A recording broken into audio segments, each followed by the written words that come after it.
सोचो अगर आपके पड़ोस में एक 11 साल की मासूम बच्ची असल में एक साइको सीरियल किलर हो तो। ये किसी फिल्म की स्टोरी नहीं बल्कि रियलिटी है।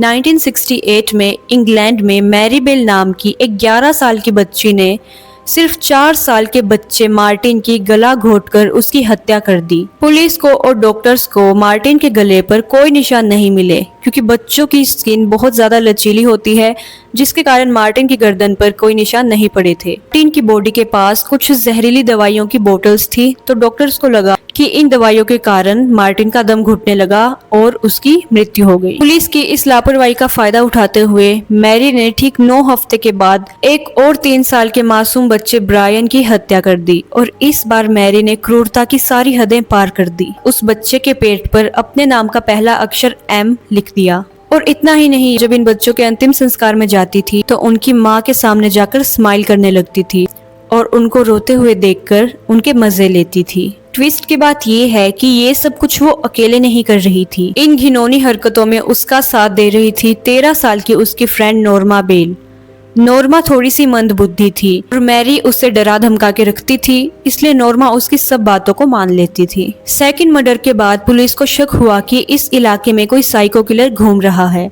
पुलिस ने लगभग 1200 बच्चों से पूछताछ करी। जब मैरी की बारी आई तो मैरी ने चालाकी से एक झूठी कहानी सुना दी, लेकिन एक गलती के कारण वो पकड़ी गई। उसने एक ऐसी बात बोल दी जो कि सिर्फ कातिल को और पुलिस को पता थी।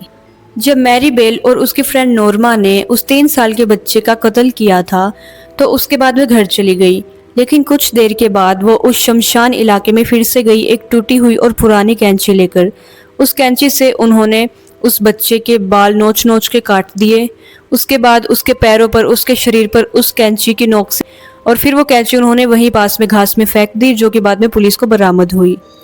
अब जब मैरी ने पुलिस के सामने कहा कि उसने मर्डर वाले दिन किसी को 8 साल के बच्चे को कैंची लेके घूमते हुए देखा था, तो वहीं पुलिस को मैरी पर शक हुआ कि कैंची वाली बात तो अब तक मीडिया को भी नहीं पता।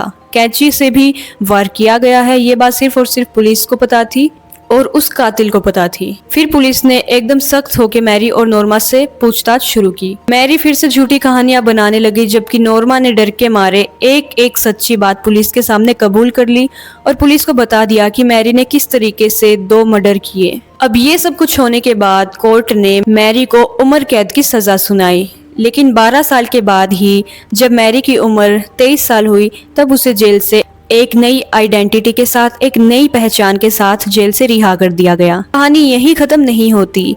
इसके बाद मैरी ने एक अनजान शहर में जाके एक सीधे साधे इंसान से शादी कर ली।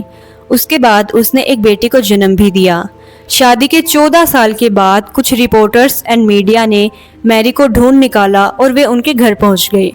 शादी के 14 साल के बाद मैरी के पति को और उसकी बेटी को ये पता चला कि जिसके साथ वो इतने सालों से रह रहे हैं वो कोई मासूम आम औरत नहीं है, बल्कि एक चाइल्ड सीरियल किलर है। मैरी के पति और उसकी बेटी को कोई अंदाजा नहीं था उसके पास्ट के बारे में। फिर रातों रात पुलिस मैरी के घर पहुंची। उन्होंने उसकी फैमिली के ऊपर चादर डाली और मीडिया से बचाते हुए उन सभी को वहां से सेफली बाहर लेके गए। उसके बाद से पुलिस ने उस फैमिली की प्राइवेसी को बिल्कुल ध्यान में रखा और सभी को एकदम सेफली किसी और जगह पे पहुंचा दिया। और ये कोई झूठी कहानी नहीं है, ये 100% रियल केस है। आप जाके सर्च कर सकते हैं। और अगर ऐसी ही और भी real and horror crime stories जानना चाहते हैं तो जल्दी से फॉलो कर लीजिए।